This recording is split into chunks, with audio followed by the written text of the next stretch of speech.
Hello, and welcome to the Wild Wild West podcast. I am one of your four hosts, Richie Ritchie of the MHRT Network. MHRT Network has a whole whack of different shows all surrounding the Denver Broncos. We also cover the Avs as well. So if you're interested in both hockey and my Denver Broncos, go ahead and subscribe to the channel and check out all the other content we got going on. There is lots of it. Over directly here to my left or right, depending on which way you are facing your screen, is the real Alex Gibbons. Yes, football is back, baby. In all caps. All caps. And No cap. you can catch Alex and Coach on the Lightning Fast Fantasy podcast on the Lockdown Defense Network Tonight. And you can also catch Alex in the written content on Arrowhead Addict. Great stuff. Down directly below is Jack Kenna representing the Las Vegas Raiders. Jack, thanks for joining us this evening and giving us your insight on your team. And Robert, down directly that way, Monsieur Garcia, is here repping his Chargers. As the fan base for the Chargers is quite excited. I'm mentally preparing myself for tears from the Chargers because if you guys don't basically blow out your first game, I just think that there's going to be a lot of whining and crying, and so I'm getting myself prepared just mentally for that to take place. Wow. I don't think it's going to be a blowout, but yeah. That would be nice to see that repeat. Based on all the Twitter comments from all the Chargers fans, they're basically saying we're going to kill everyone this year, and it's going to be this is the time of year for that. I mean, Yeah. Chargers are Super Bowl champs every year. In August, The Charger September. fans, I think we're going to kill it this year, or just absolutely, stomp the league. We're or gonna go all the way. Yeah. You can do it. I think Kenna would have something to say about that week one, Robert. So I'm sure we'll get into that. Oh yeah. Absolutely. So You bet. we have some interesting games this week coming up. First and foremost, though, I think we should review some of the AFC West news that's come out just to kind of get that out of the way. Obviously, the biggest news I would argue probably this in this cycle here in the last week is Patrick Surtain's contract. That was obviously a bit of a whopper that just dropped today, actually this morning. I didn't even know this. So average per year is $24 million. Damn. Corner. That's about $2 or $3 million higher than the guy below him. So my only $6 million. Yeah, for 4 years. So it's a shorter deal because normally they go 5 years, right? Mm-hmm. So it's a shorter deal, but then a higher average per year a little bit there. So he can get kind of double dipping then in the contracts and get paid more sooner. What's the guarantee on it? $77 million, I think. 77.5 million. Worth every penny. So obviously my main concern there is he was obviously outperforming his rookie deal and rookie contract, which is great. That's what you want from a first-round pick like that. However, we are no longer in the, oh my God, we drafted really well. Isn't that awesome? And I'm sure that every Broncos fan was not liking my take on it in the way that I'm framing it, but I think it's important that you frame it this way, which is, all right, so he's getting paid to be the top corner in the league, so I expect him to be the top corner in the league. Otherwise, at this stage here, Jack, not to kind of disclose behind the scenes stuff, but you and I were talking about Max Crosby and how he's performed over these last years since he got paid. I would argue that he has either performed to or outperformed his contract, given stats and what he's been able to do. And as a result, if I'm a Raiders fan with Max Crosby, I'm like, thank goodness we paid the man, and yes, keep paying him. We don't want him to leave, right? And that I think is a fair approach. So now with Patrick Surtain here, you need him to play at that top caliber role, and it'll be very interesting to see if he's able to do it. Yeah, that's kind of crazy. It's like in one aspect, what we were talking about before the show started, and salute to everybody out there. It's just that I looked at Max's contract. It's like 18, 19 million. It's kind of a And steal. Surtain's getting paid, $5 million more. It's like, ooh. If we're gonna, talk about the players, that's kind of then an ouch. I think it's definitely a not non-biased approach to it. I mean, it's the right move. I don't think it's Surtain's a guy that you're trying to let walk. No. He's just, in my opinion, he's that good. He's For getting. sure. I think him getting. There's few guys when they get paid the highest at their position where you look back and you're like, oh yeah, they deserve to be the highest paid at their position. Most of the time it's their time. It's a And numbers they're game. they're just free, and it's next man up mentality. But I think definitely Surtain is one of the few you can say, oh, he deserves to be top corner. And to Richie's point, needing him to perform like the top corner in the league, obviously getting paid like it, I think is something that is very well within his possibility. I think he has the talent and the want to get better to be that guy. So damn it. Yeah. For that contract. I mean, and you had to kind of, you had to anticipate he was getting paid because they didn't move him, right? Like they kind of, right. The Broncos played their hand there by not moving him, because he was, the trophy fish of that.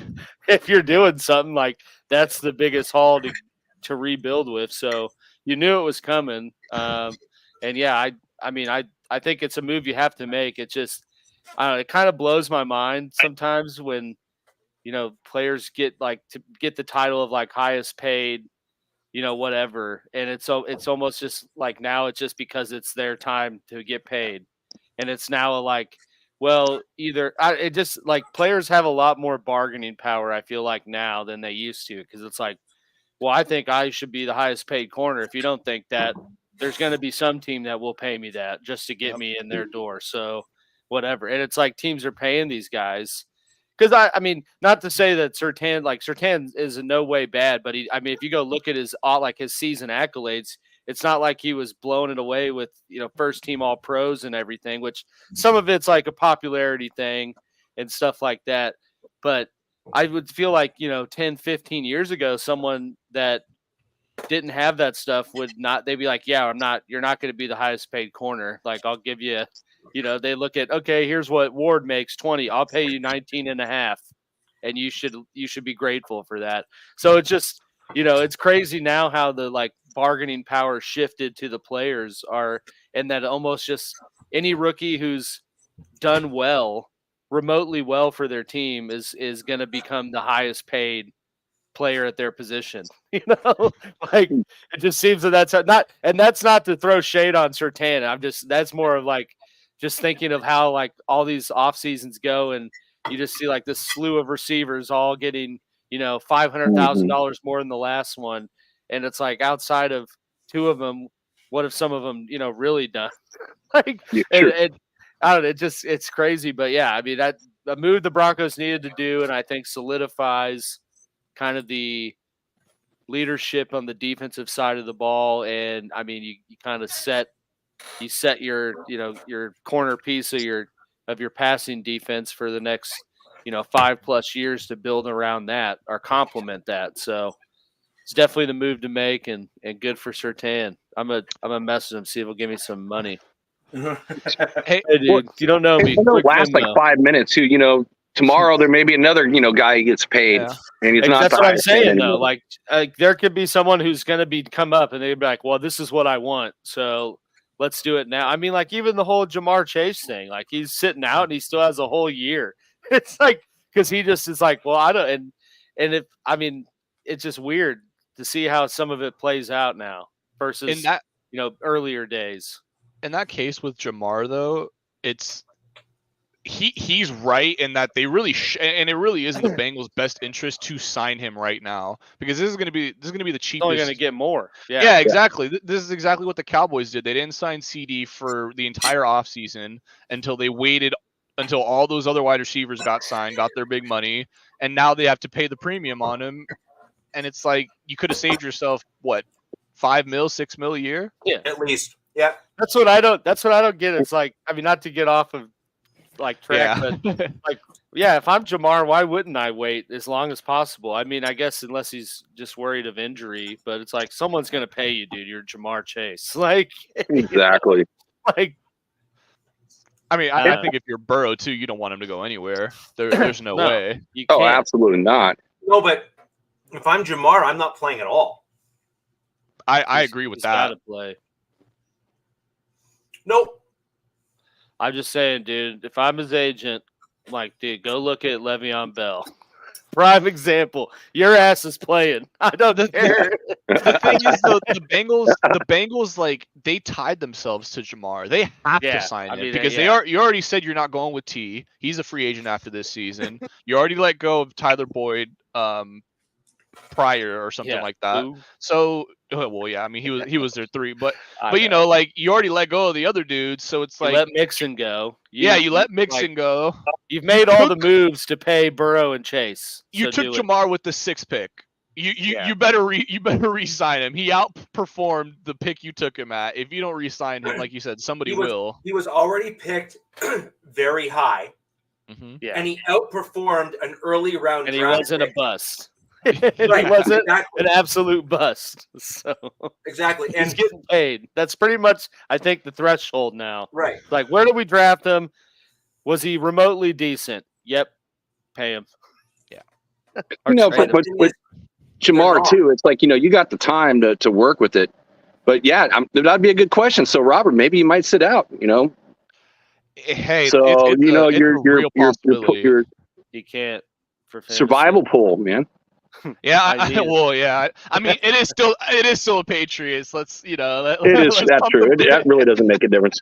Pats are gonna lose pretty much everything. Yeah, man, they're probably gonna be bottom 2 or 3 team in the league.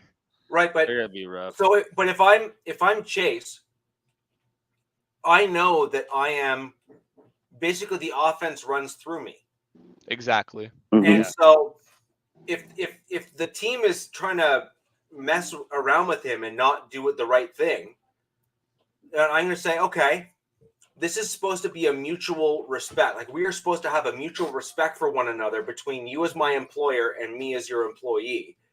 I am not looking he shouldn't be looking for some stupid number, but he said a penny more. but he should be looking to be the highest paid receiver by a small margin, and that should be fair and okay, right? And if the team is balking at that, then, but I actually think that you sit 1 to 2 games, let the team spiral. Now, the problem is ideally he needs to sit and let them lose the first game and be like, see, they're absolute ass. Right. If they lose the first game to the Patriots, he's got all the power at his disposal. That's what Chris Jones did. He sat out, and I mean that he wasn't the total factor of why they lost, but it didn't help that he wasn't out there. And then they lost, and boom, worked the deal out probably that night. They're like, hey, we're not gonna do this again. We need to talk to you. Same with the Cowboys and Emmitt Smith back in the day when he was like one of the first few players to hold out. He holds out the first 2 games. They go 0-2. He comes back, they sign him, and they win the Super Bowl. Now, not to say that the Bengals are going to go and win the Super Bowl, but he's that kind of player in the terms of he's your offense. You're taking away pretty much all chances of getting to that without him. So. Yeah. And in that division that they're in, I mean, we already talked about it because that's the division we play this year. It's a bloodbath. I mean, they're already looking up at Baltimore, and potentially level with Pittsburgh. Yeah. And the Browns, honestly, both of them. Any of them, right? Because all those teams have great defenses. So it's like, I mean, think about taking out your biggest offensive component, one of them. Well, I mean, pretty much your biggest weapon. Yeah. Like you're gonna not do good in your division. Yeah, your most explosive. You're gonna have a bad time.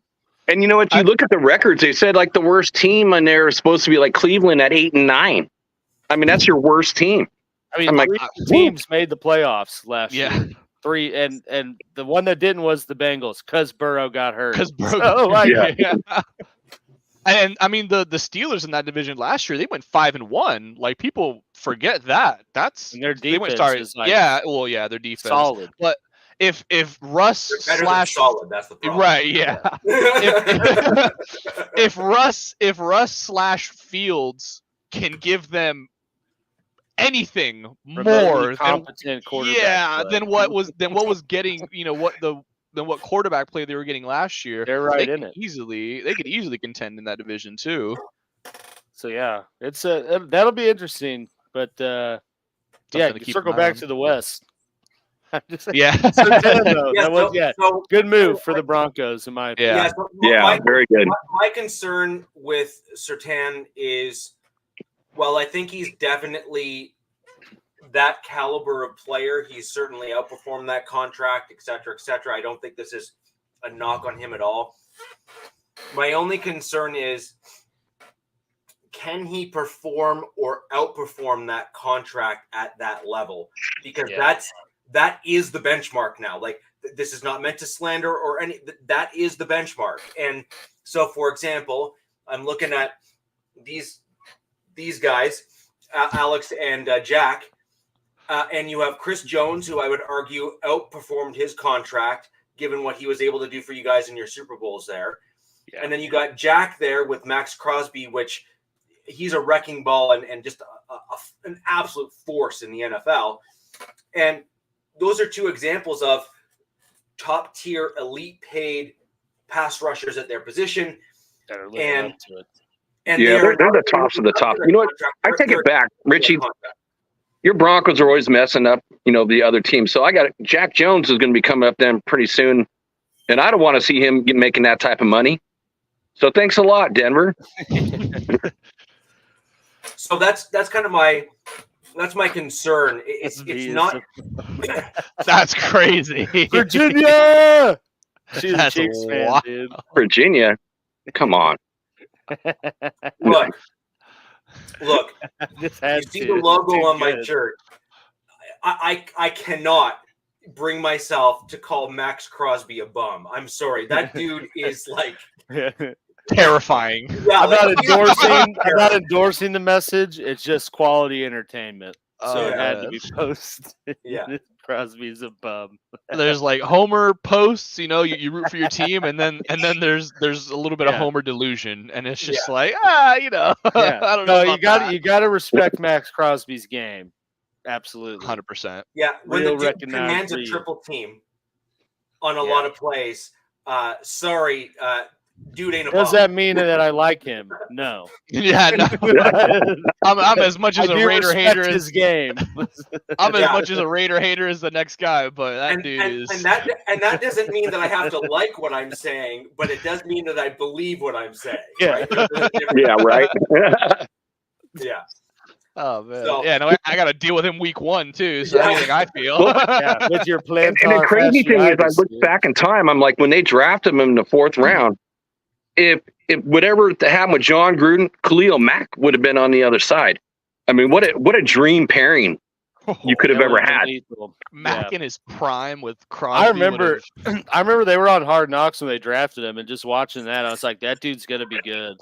It's like that guy's gonna be a problem. I can just feel it. He fell just because of like I went to Eastern Michigan. It's not like that's like a powerhouse or anything. And didn't he? I don't know. He had like some. I thought he had like some issue or something coming out of college that kind of made him drop even further than what he should have been. He's pretty open about prior, alcohol abuse issues. So could have been in their investigations. They're like, dude, this guy's like Manziel. Yeah. Stay away. And Gruden's like, what'd you say? I thought you said he's fast like Manziel.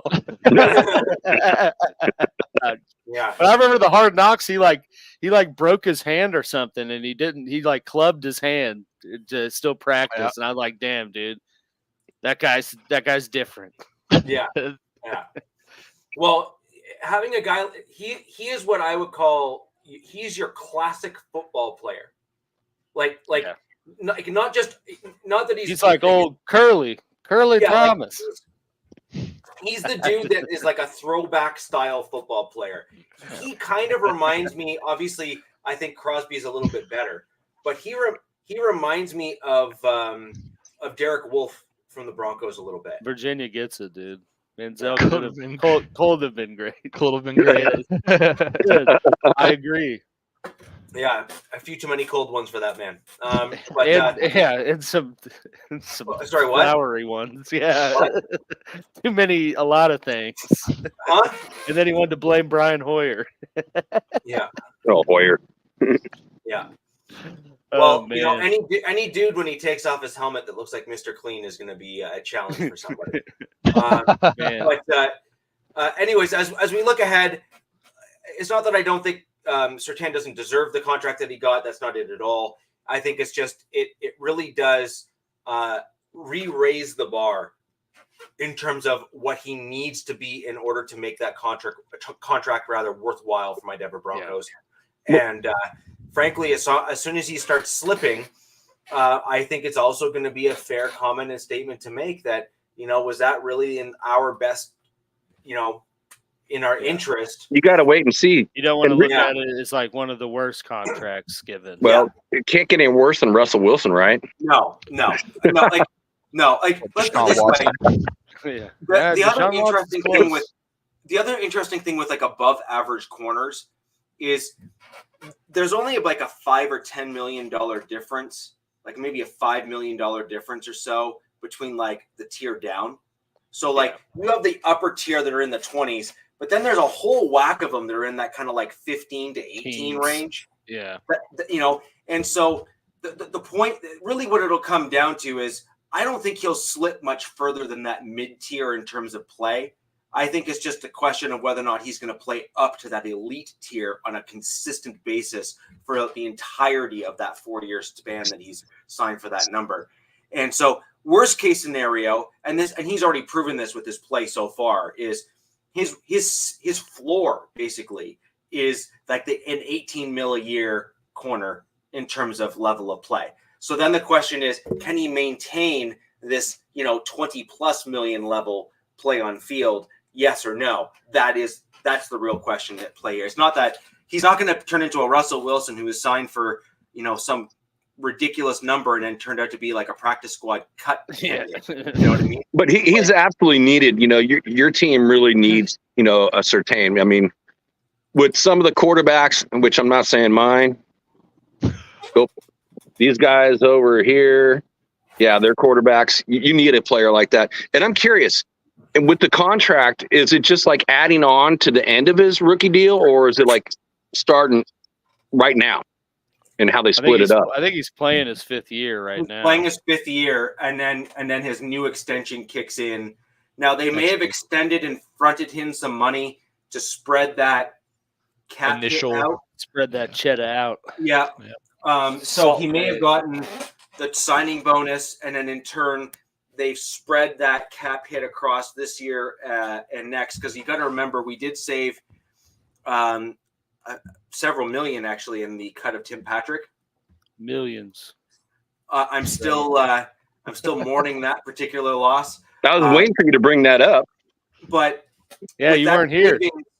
Allowed us the ability to absorb within the same cap year in this year, even with the Russell Wilson cap hit that we've taken this year as well. Our ability to kind of absorb something like that, and I would be surprised if we didn't extend it into this year to kind of help with it. Keeping in mind that our cap hit for Russell Wilson next year is a fraction of what we're paying this year, even though there is a cap hit next year. That would hurt. And then we're free and clear after the 2 seasons. We basically split it. So we took the majority of it this year and then a much smaller portion next year. And at the end of next season, we have no on the books cap hit for Russell Wilson. So we're really absorbing that entire cap hit basically between 2 seasons, which is not insignificant, but nonetheless needed because, frankly, Bo Nix, even in preseason, has already looked better than Russell Wilson for the entire season last year. So it's undeniable when you watch him on the field. So Richie, so when you heard the news with Patrick, did you cry? No. I know he's your boy. No, actually, I didn't. Did you cry? I was actually surprised because to me, if you have a rookie quarterback and you have a known leader in the locker room, like Tim Patrick was, by all accounts, slated to be a captain. And so if you have a guy that is that well respected within the locker room, and you have a rookie quarterback in Bo Nix who is named starter, to me, I mean, look, I totally get it. I do. But you end up with Devon Vale, who I called right as soon as he was drafted. He's making the 53-man roster. And guess what? He made the 53-man roster. Tim Patrick and him have very similar body types and run very similar speeds and catch the ball in a very similar way. The thing is that Tim Patrick could have taught someone like that and then left next year in free and clear. So to me, it didn't make a tremendous amount of sense to cut Patrick this year, given the fact that he has sure hands, blocks well, which we need for the run game, and can train and teach some of these bigger bodied receivers like Franklin and Vale, the ropes, if you will, and then exit stage left if the Broncos so chose to let him walk, rather than letting him walk this year and relying on Courtland Sutton, who is a similar but not the same player. Yeah. I kind of see Patrick as a guy that had to work his way to where he is because he had to work at those physical traits in order to be as good as he is on the field. And guys like that tend to make excellent coaches. Mm-hmm. They tend to make guys that are like player coaches and that sort of thing. You look at Harrison. You look at who's the other guy, that journeyman, the dude that just played for every team. Quarterback? Or no, McCown. He played for every team in the NFL because he was always a great guy because he would help the young quarterbacks do better. But he was never great. He was kind of meh. Yeah. I'd argue he was maybe good enough, worse meh. Yeah, except for that one. As a secondary quarterback, who could be starting at times. Yeah, that's why he stuck around. He was a quarterback too. Right. But he was a guy that always seemed to have a bit of a gold, the Midas touch. GC, man. Getting dark with the hot tub time machine. What's up, DZ? Going back in time when the Chargers won the Super Bowl? All right. Let's calm down. Swamp. He's entering into the swamp thing, and he's just hoping that nothing actually comes out of the hot tub that he wasn't expecting. It's one of those things that really surprised me, just given what we have. You typically you guys were talking about Chase and his his kind of pivotal role with how he and Burrow kind of play off of each other and a rookie quarterback and building around them, etc. You're talking about what the Cardinals did with Kyler in terms of getting that wide receiver to say, now let's see if you can actually do the thing. And if you can't, you're gone, kind of thing. So the question is, if you have a rookie quarterback, you typically want to build around them, and you want to get a guy that has sure hands and is well respected across the league. I mean, believe it or not, I can't find a Raiders fan that doesn't speak highly of Tim Patrick because they've seen what he's done to them on the field. It's just a well-known fact that he is a beast on the field. Yeah. It's just he can't when he's on the field. Is the concern. 2 years where he was hurt. You're right. Yeah. I mean, pretty much. Yes. I think I looked at it after he got his extension. I don't think he played. No, which is, and so I'm sure as you kind of mentioned, there was younger guys that have similar skill sets, and it's like, hey, we're already in kind of a cash-strapped mode here.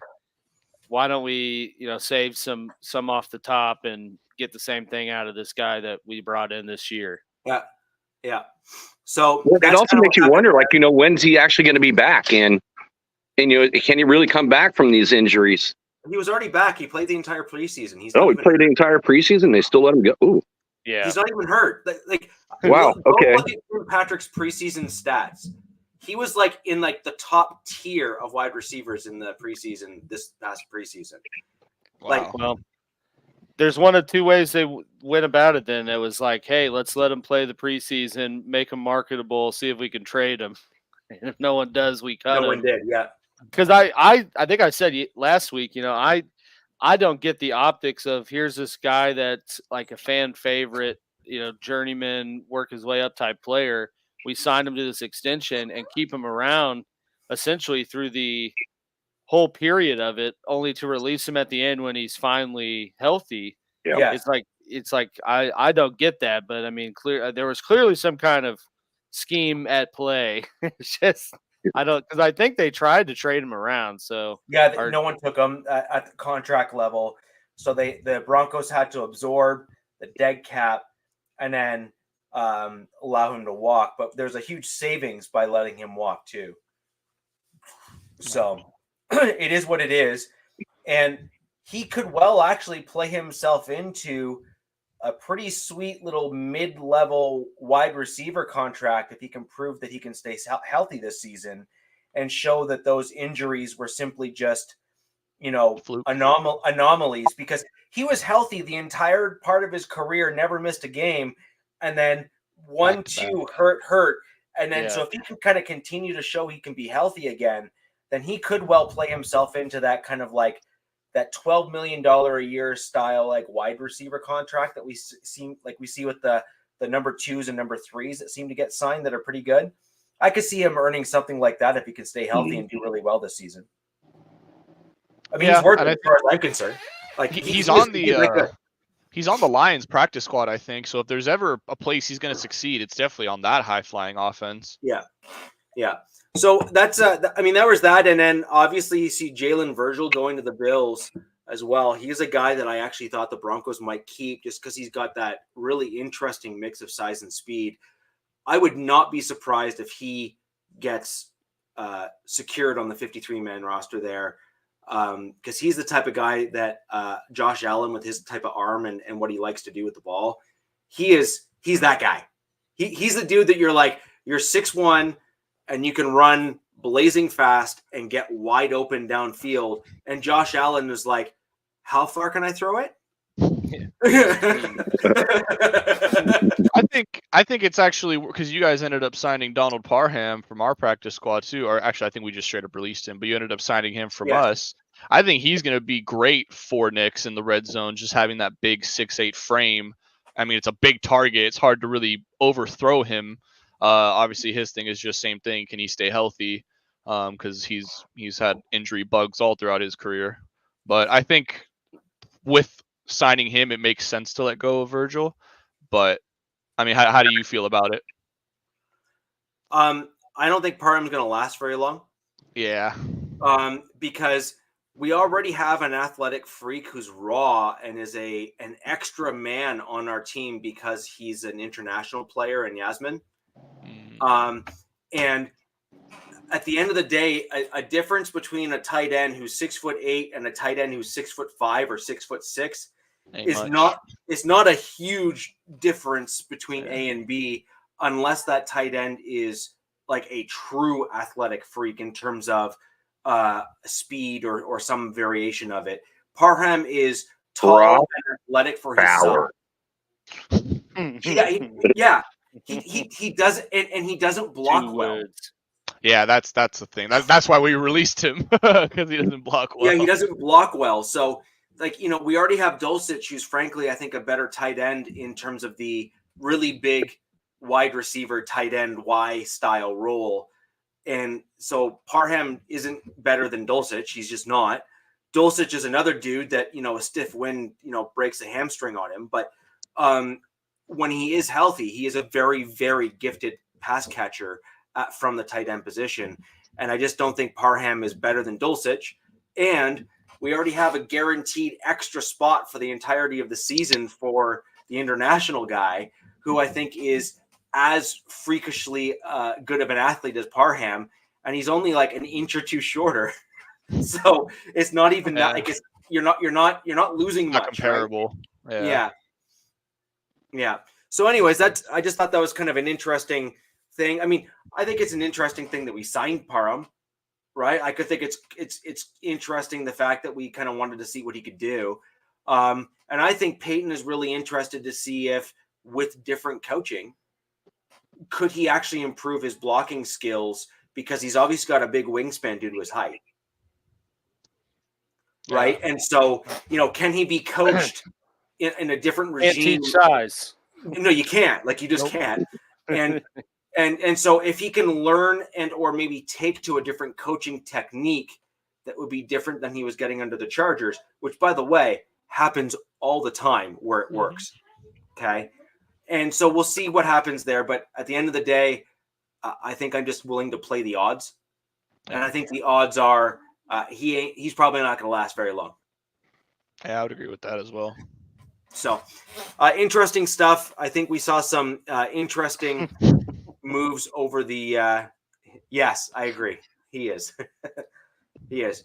I think we're going to see some interesting stuff this week. I think you're going to start seeing the melting away of the vanilla versions of our varying offenses into game planning and specific style plays. So this is really where the rubber hits the road, and where we kind of see what our coaches and offensive coordinators and whatnot actually wanted our teams to look like, not what we were pretending we were in the preseason.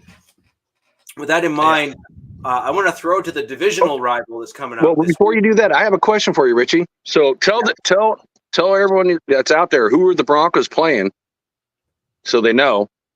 And then what do you think your score is going to be at the end of the game? What, the Sea Chickens? Yeah, well, the Sea Chickens. Well, like I said, a lot of people may not know. I mean, they might be, fans from other teams. So yeah, so the Broncos are playing the Seahawks, which is a bit of a repeat, actually, of what we had last year, where we played the Seahawks as well. And I don't know if this was purely intentional or just kind of the way the chips fell, but we barely lost to the Seahawks last game with Russell Wilson. And if this was intentional, then it was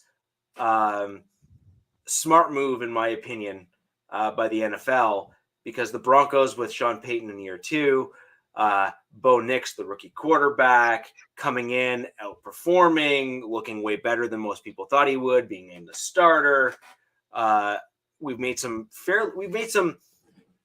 We don't have actually, the best way I've heard the Denver Broncos describe this year is there's a tremendous amount of talent on the Broncos, because we kind of saw how well we were able to gel and work together in the preseason and what kind of product we put on the field. But we don't have the name or brand recognition out of a lot of our players, because they're not household names yet. I think you have Quinn Miners that's turning into a household name. I think you have obviously Pat Surtain, who's kind of turning into that household name. And then the other guys are still kind of growing into that role where, at some point they may eventually become those household names. Max Crosby at one point wasn't a household name, but he sure is now. Right? Like, yeah, he sure is now. And everyone starts somewhere. And I think that the Broncos are just a very, very young team.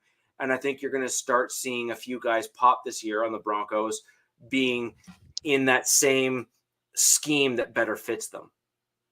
And I think we're seeing a certain draft style emerge from the Denver Broncos that is grittier, tougher, this type of football that I prefer to see on the field, as opposed to, this, backyard sling it all around and hope it works kind of nonsense that we saw when Elway was the GM. You're definitely not wrong about that. It's just even in this offseason, you can see the night and day difference between the old regime and the new. I can attest to that very, very much so with my own team, showing the difference in regimes. But I guess kind of getting into it now, we have our first matchup this week, and it's a divisional one. Yep. Yes, sir.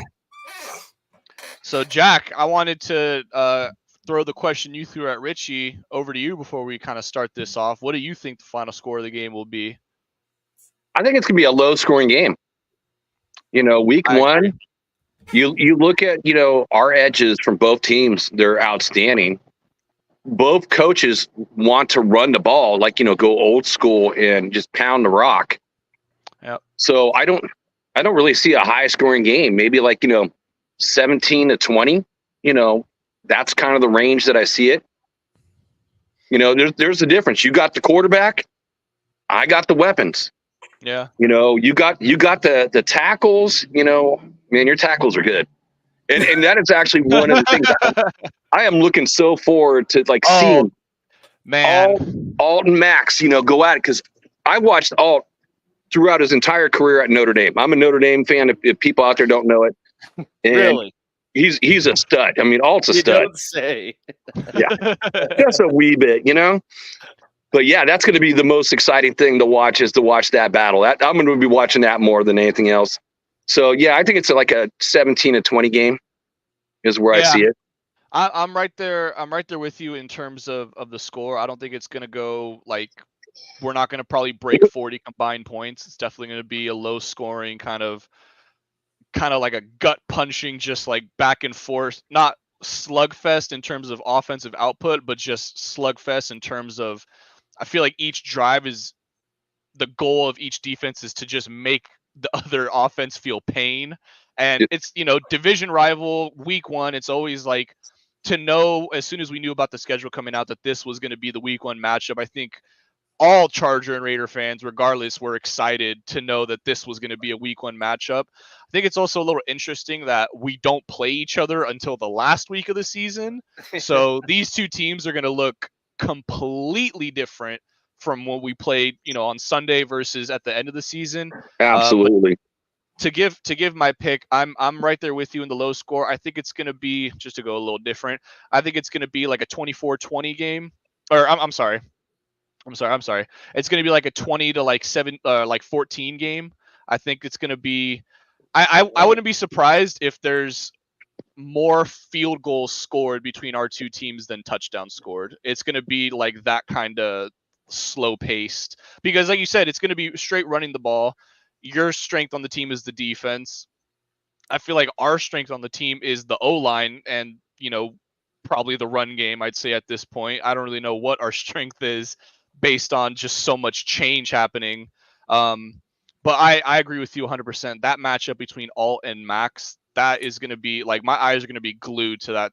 Me too. I mean, I can't wait till next week and we can just talk about it. You know what I mean? Yes. That is going to be like the talk of the day. Almost forget, the game afterwards. I want to talk about that. Yeah, so much fun. 100%. And I do agree with you. I think it's going to come down to the special teams. And it's also going to be so interesting with, the new kickoff.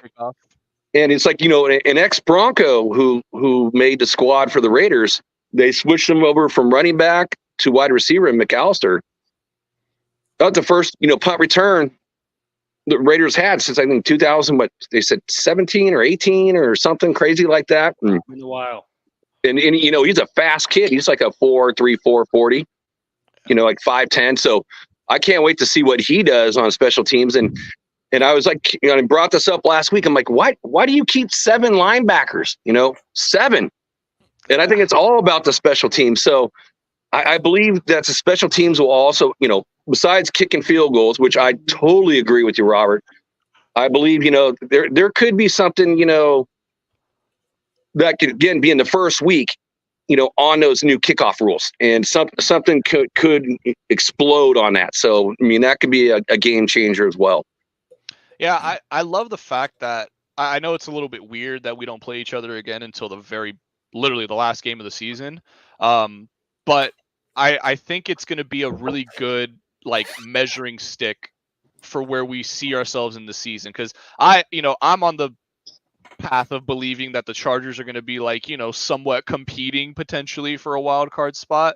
I'm not going to sit here and say they're going to blow anybody out, but I think they won't be as big of a cakewalk as they've been in the past under Staley with that just ferocious defense. So I think it's going to be, I definitely think in our second game, there's going to be a ton more scoring than what we have this week. Week 1 in the NFL is usually really weird because there's so much unknown. And it's the hardest. There is. You got to think of it. You got a new head coach, new offensive coordinator. I got a head coach that's coming in, only new GM. Head coach for half the season. Yep. The GM. You have to that's beyond the point now. But I also look at it, I got a new offensive coordinator too. So it's, again, trying to put all the pieces to the puzzle together. Do I feel like, either team is going to be a well-oiled machine on offense? No, I don't see that. No, it's gonna be Rich with the friggin' khakis. Did you see Kev? Hey, Kev, man. dude. Kev's my brother, dude. I mean, Okay. yeah, it's definitely gonna be I think it's gonna be a hard game to watch. I know that may not be a popular thing because it is week 1 and we're all just excited for football to be back. But I don't think it's gonna be this like exciting, flashy plays, flashy offense. It's gonna be like just 4 yards of carry. It's gonna be, this game is definitely gonna be determined by the turnover battle. Whoever, I think, I feel very confident in saying this, that whoever team wins the turnover battle, whether it's by 1 or whatever it is gonna win this game, because one possession in this game will be the determining factor. I feel like it's going to be one of those cases like whoever wins the kickoff, or whoever starts with the ball on offense. It might be a case where if, the team who gets the ball at halftime scores going into halftime to give them that 3-point edge or whatever it may be, and they're able to, come out and score again at halftime and kind of shift that momentum, it's going to be tough for either team to get it back. So I'm very excited for this week. And yeah, I Bill think it's gonna be Belichick. great. Yeah, That was kind of his deal, right? That was his whole game plan was that double down on the right before half and then right after half, right? That was his deal. Yep. Yeah. And that could totally play into it. I'm absolutely can see it. So I hope, you guys get the ball first for sure. But, it's also going to be interesting too. I can't wait to see this just, on the opposite side, on our offensive side with the run and having that double tight end. So, the final, roster came out and they have 2 starting tight ends. So the 12 personnel is going to be huge, which I like that aspect because you got great defensive ends. Man, I love Mac. I mean, when Mac was a Raider, all the kudos in the world to him. He was all world. So to have like the tight ends on either side, if that's the route they go, for extra chip blocks or whatever on your defensive ends, I'm liking that. I am liking that because it's needed because you guys are stout on the DNs for sure. Yeah, I mean, it's also with those DNs, it's just about staying healthy. Bosa already, basically going into the season injured. Just gotta so look at him, dude. Shocker. I mean, shocker with that. But I will say though, the Rich is just like on it today, man. Got that NIL money, baby. Well, I was just gonna talk about Herbert though. I mean, by all accounts, he's perfectly fine. He came out himself and said in his press conference that he is 100%. There is no limitations. He's not wearing any kind of special sole or anything in his foot. He's just rocking the straight cleat. So, I mean, to be like fair, I said, though, is he gonna say if he's hurt? Right. I mean, he did kind of. Oh yeah, I'm jacked up. I can't move at all. I really hope they don't. No, come after me. I'm going to take him at his word, but he did kind of address it, when he said, they asked him, what was the injury? And he's like, oh, that's not something I really feel like I should share. I kind of want to keep it close to vest. So, I got to take him at his word. If he's saying himself, he's 100%, then there is no excuse. You got to go out there. He's 100%. Yeah, exactly. I heard him get in practice this week too. With drugs. I want to see some feet tackles. Let's go after the ankles. Yeah, play dirty if you have to. But this is going to be the biggest test for this O-line out the gate because it's basically not a brand new unit, but there's enough new pieces in there that it's a new unit essentially. And I mean, you're going up against arguably a top 3, top 2 pass rusher in the league and a top 3, D tackle in Christian Wilkins. I think it's going to be I think Bradley Bozeman's going to be another one that the veteran center we signed this offseason, he's going to have his hands full as well. This is going to be a big test for him because, we talked about Corey Linsley last year and the effect he had on that team. What's going on?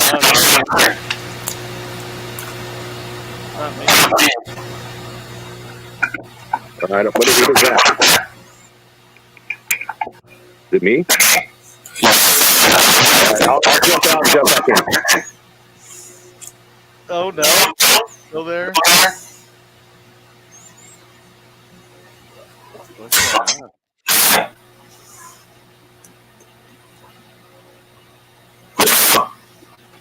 It's like really loud.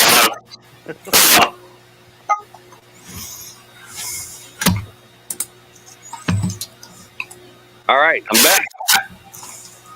Still the same? Yeah, I don't know. Let me try.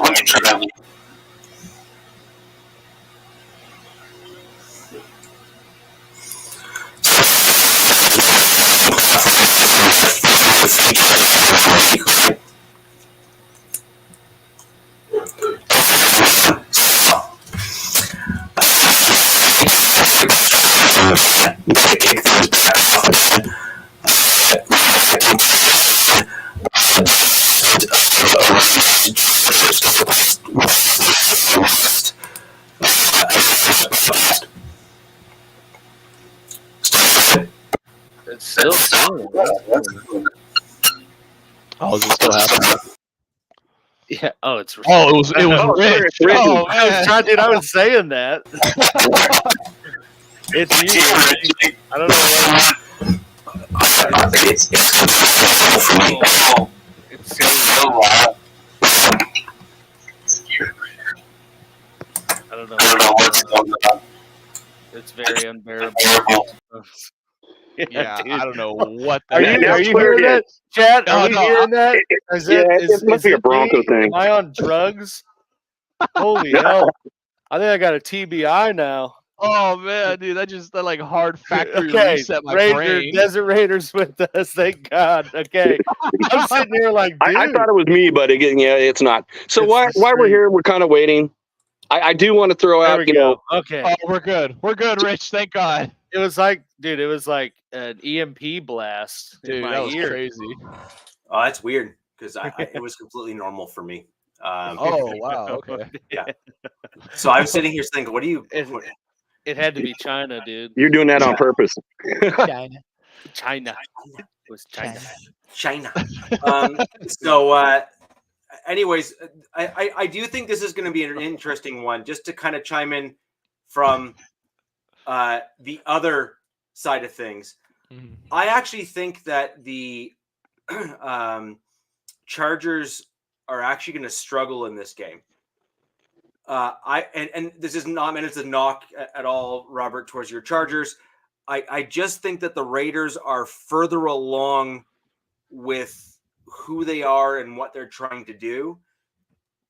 And I think that the Raiders defense is got the continuity in this game. I think they kind of know who they are. They know what they want to do. They know how they're going to do it. And they've already kind of gelled, if you will, in terms of what they're going to do. Now, I do think that as the season goes on, I think you're going to start seeing an inversion of the teams in terms of how they're going to play. I think that the Chargers will start coming into their own. I think Harbaugh will start tweaking and maybe even benching guys, and I think that'll be very interesting to see. I predict that you're going to be a few benchings that are going to be surprising, I think, over the course of the Chargers season, as Harbaugh believes maybe certain guys don't fit his scheme that he otherwise thought would have, or at least what he wants to do.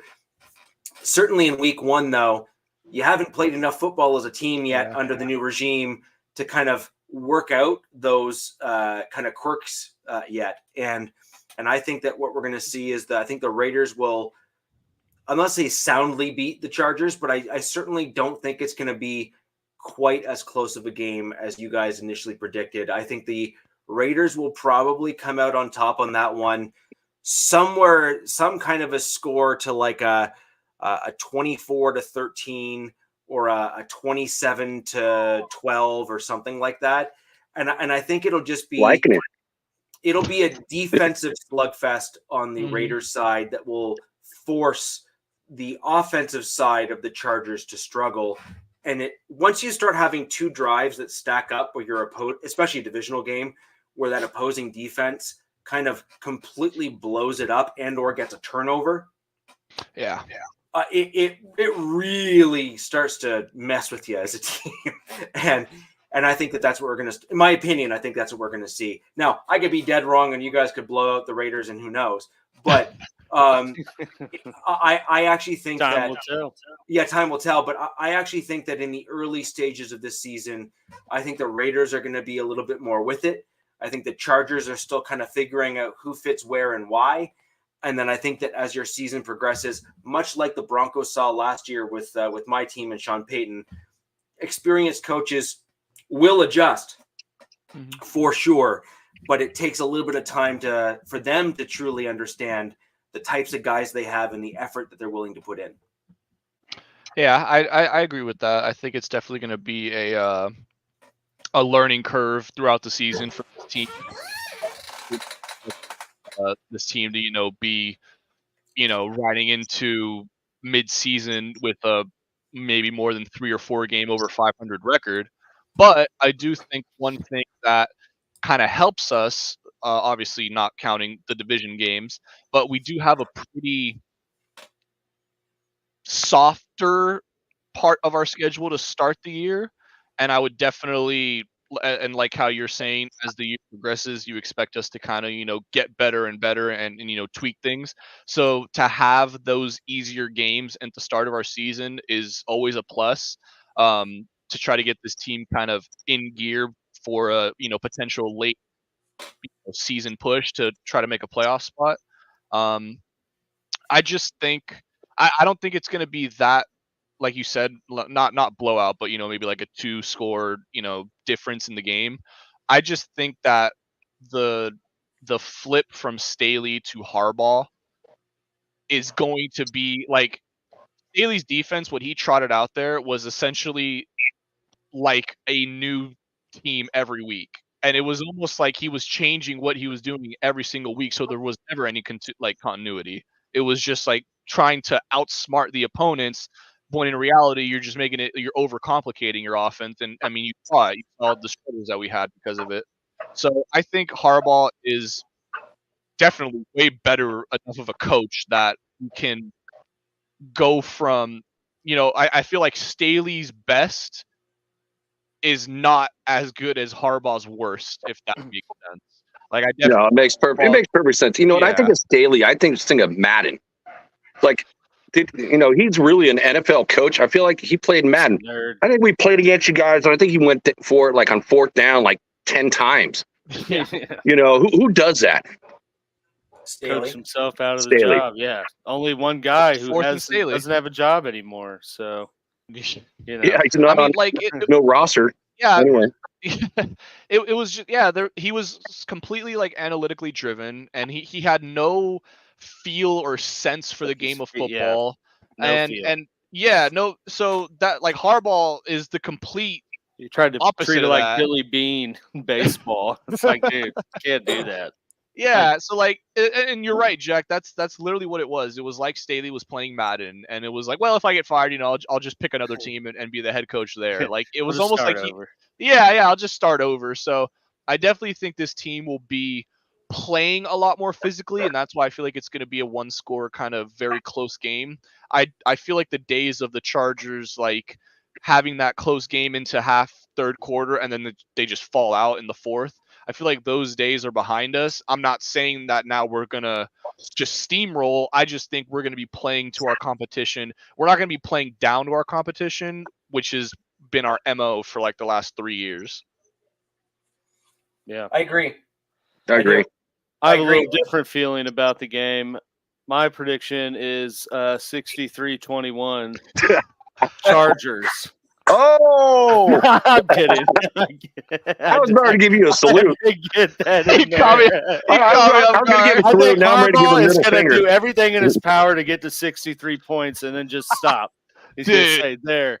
No, but I agree with you and Robert, Jack, and then I think it is going to be a close, hard-fought game because you kind of have two teams. I mean, week one always sluggish, but you also have two teams trying to kind of establish a new identity, and it's kind of like both of them. You guys are both, in my opinion, going to be trying to figure your own selves out while, figuring them out. So it's going to be, I think, a little bit of a lower scoring game than like if it's later in the season. But I have to give, mainly from just what I've seen and knowing what the Raiders have on defense, I'd have to give it to them going into this game, that if it is truly a sluggish, hard fought game, I think they have the better defense, at least on paper right now, that would kind of give them the edge to pull that out.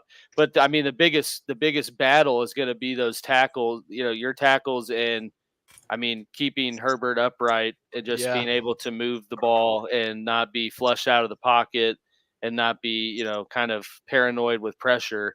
Because I think, as Coach said, I think the biggest factor for the Chargers' success is Herbert's health and how long if this foot thing is truly resolved, great. But if not, how long the issues linger, and Right. so, and it's just kind of we'll have to see how, I guess, first drive is, but I think it's going to be a hard fought, like, close game with two teams kind of figuring themselves out. Yeah, and Alex, I completely agree. It's what I mentioned earlier. It's like I believe it's going to be between the ends, the tackles, and I think that's where the game is going to be set. So, I mean, what an awesome matchup to watch, though. Like Joe Alt against Crosby. Oh, man, that's like football fan dream right there, to get to, like, I mean, potential bookend tackle against Hall of Famer, the elite of elite pass rushers in the league right now. Like, he's going to have to find out early what he's got. So I'm excited to watch that. I love it. This is like, you're never going to find out what you have until you put him up against the best. And Max Crosby certainly qualifies as one of the best edge rushers in the league by far. I mean, I think you put him in a category with Myles Garrett and TJ Watt, and that may be it in terms of pure DNs. So I love it. I believe in the guy. I think we've all kind of agreed on this pod that he is going to be that dude. So, it's time to show us, show us why you were picked 5th overall in this draft and, the number 1 tackle in a draft that was full of O linemen. So yeah, I'm but excited for sure. He was the best O lineman coming out of the draft by far, bar none. I can't recall a game where he didn't dominate over anyone that he played in college. Yeah. Anyone. I mean, literally, it's like, so yes, I'm super excited too. Max is definitely Max, and I don't have a lot to say because we all know who he is. But yeah, playing alt is just going to be hella fun. I mean, for me, it's going to be super fun just to watch that matchup. And I really hate to say that, you got him and he's on the Chargers, and now I'm not rooting for him anymore. really quick. It's just like Estimé up in Denver. And you also got, a defensive back that out of Notre Dame as well, too. And I was really Cam Hart, right? Yeah, no way. Hart. I like Hart. He's a good player as well. He's solid. And, and I was really kind of, your safety, what was it, Harper? Yeah, Harper. Oh, yeah. Mm-hmm. Yeah, so when they got him, I've seen Harper play too. And I was just like kind of disappointed. They got him listed as a strong safety. I thought when they brought him, and they also DeMay Holmes, who played, for New York, I thought these guys would be lined up, as backups for, Hobbs in the slot is where I thought they would go. But neither one of them right now. Yeah, that's tough. Dang. I'm not sure. Yeah. It's going to be a great test, I think, for both of our teams. I think this is a great matchup. I think the line for the Chargers is like -3, and you usually get 3 points anyways for being the home team. So they basically see it as even, which I mean, that's where I'm at too. This to me is a toss up between who takes it. I think it should be even, and I agree. Oh yeah, it's a divisional matchup, and everyone in the division plays really tight and close games. Mm-hmm. I still sort of maintain my earlier comment in the fact that when one team is trying to figure out their offense with a new head coach, which is what you guys are kind of like revamping your offense. It's like the same team playing each other that way. And the other team is basically returning their defense. Like the Raiders defense is basically the exact same as it was last year. To it. Yeah, and you're adding some talent to an already Here we go, Robert. Oh, here we go again. Yeah, I was waiting. I thought we would get one of these comments earlier. really quickly though, before we move off of this game. One last thing too. There's 5 guys on the Raiders defense that are in contract years. Wow. 5 starters. You like right, that? which is You know what you say about the contract year? Yep. You got undefeated, my man. You got Kuntz. You got Spillane. You got Hobbs. You got Diablo. You got Epps. Spillane can't be anything other than a Raider. That guy is just a Raider. I like the way that sounds. For Diablo too. I do want to ask you though, Jack, before we move on. I did see that the Raiders officially or officially announced that JPJ isn't starting. I wanted to get your thoughts on that. Well, it had to be done. He hasn't practiced the whole offseason. So they're trying to get him up to game shape. So it started off with the shoulder injury, kind of like Miller. So Miller is starting though. He is playing. Dang. So JPJ had a shoulder, and then they talked about a concussion too, where I don't know how he got a concussion when he wasn't practicing. So I don't know where that came from. But yeah, right now he's a backup. So that is like the weak link on the offensive line is Cody Whitehair, who has experience. He's got 2 Pro Bowls under his belt, but he's aging, right? But those were like a long time ago. And, he's probably the weakest link on that offensive line. So I feel like, you got to give it a couple weeks, get JPJ back up, and then it's going to be a whole different ball of wax. So, yeah, I got to watch that position too, because, that's like the iffy spot. Whitehair came from Chicago, though, right? Yeah, so he's a Gatsby guy. So yeah, that's at least you got some familiarity, at least, That's the positive right there. I think that too, right there. The new offense with Getsy is something that the Chargers may have an advantage in. Obviously, both these teams are having extremely new offenses, but there have been a lot of questions kind of surrounding Getsy going into this off season and now into the season. So this is definitely going to be a that's what like you said, dude. Teams trying to figure each other out. Yep. Mm-hmm. Yeah, but at the end of the day, at least the Raiders have, I think, their defensive personnel is all, like you said, same defense, only added to it, and the coaching's the same. So, I mean, there's not as big of a learning curve for them on that side of the ball, right? Which, in a sluggish, close, hard-fought game, I mean, that's going to give you the advantage. Agreed. Absolutely. Jack, when's your bye week? I don't know. We don't have one. We don't have one. I don't have. I'll have to look it up, to be honest. I don't know. Raiders selected. It's too far down the road. It's like the middle of the year. Yeah, so I'm thinking that if you're like a week 10 bye team sort of thing, like somewhere in that general range, or a week 9 bye team, that could week be 10. Week 10 okay. for them. Yeah. So that could be where JPJ you on fiber? No, they're not going to wait till week 10 to put in JPJ. I don't see that. Yeah, that's way too long. I bet part of it's just because he was injured most of the preseason. It's like, hey, we got Whitehair. We signed him for veteran depth. Let's not rush him out there and aggravate something or re-injure something, and let him get ramped up and then put him in. Because, I mean, he kind of had injury concerns coming into the draft. Well, even the Senior Bowl, right? Yeah, so that's part of the reason why he dropped. Yeah, I mean, you don't draft a guy in the second round and then just not play him unless he's just absolute garbage, which I don't think he is. So, or unless you're Roberto Aguayo. Yeah, unless you're Leatherwood. No, I'd say just give him a couple weeks. I can't see him going more than just a few weeks. It's all about for him just getting back and actually getting into football shape, because he is definitely an upgrade over Whitehair. It's not a comparison. Yeah, I think our bye week this year is week 5 too. We got a super early one. So we play the Chiefs week 4. Week 5 is the bye, and then week 6 we come out and play the Broncos. So it's kind of a blessing for you guys, though. Yeah, 100%. Like that's like, this is the thing. Sorry to cut you off, but I like my gut reaction is that's probably a good thing for your coaching regime. Yeah. It's not great for your players, because then you don't get that nice rest kind of at a sweet spot within the season. Right. But when you I think Robert would like to switch the teams, though. I think you'd rather play your Broncos and have the bye week and then play KC.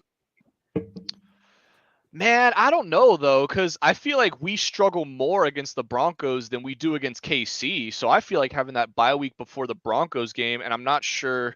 Let me check. Is that one in Denver? Yeah, that one's in Denver. So I think definitely having the bye week Get a before week of that. altitude testing, baby. Yeah, exactly. Probably go to Denver. I was just gonna say I would not be surprised if Harbaugh flies that team out during the bye week and spends it just to get them acclimated. He is definitely that type of coach to want to prepare for something like that. So yeah, That'd be a smart move, actually. I mean, honestly, I lived in Colorado Springs. Coming from sea level in California and living in Colorado Springs, where I'm at 7,200 feet. I mean, the oxygen level is so different. Yeah, and we always, I will say though, in the weird kind of rivalry that the Broncos and Chargers have, we always win in Denver and they always win in LA. So it's kind of, I'm very, very curious to see. I like that we have all three of you guys. We play each of you in that first half of the season. Because like I said, we play all three of you before week 7. So I'm very excited. I'm very excited to see the tests that each of these division opponents are going to have for us. Because I mean, this is probably like the year I'm most excited to see us play against division rivals with the new coaching regime and seeing how they're going to compete against them. I'm also kind of curious to all the people in the chat, who's going to the game? Who's going to the game, on Sunday? I think Anthony Estrada said he's going. This game is a very difficult one to get tickets for, so I have been told. The Raiders Chargers. Oh yeah, it is rough. It's a home game for the Raiders, man. I mean, I know I talked to a lot of people in different chats and different shows, and a lot of people are going because all the LA Raider fans, this is their opportunity. They got 2 games to get to play in that stadium this year. So, and no one wants to go to Vegas. If those Raider tickets in Vegas are like super expensive when you can pay for a cheaper ticket and be in your own home city. You don't have to fly anywhere, no hotels, no nothing. It's like, just makes it easy. Yeah, for sure. I think we can move on though now. Yeah, we can. I think that was an interest. Like, I really, this is going to make week 1, I think, all the better that there's a divisional game within the AFC West that we can absolutely discuss. I think this is going to be great. I'm gonna move on to the Broncos because I think the Chiefs is going to be an interesting one with some of the moves you guys made. Yeah, I hate to do this though. I'm gonna have to go? Yeah, I'm gonna have to take my wife to the ER.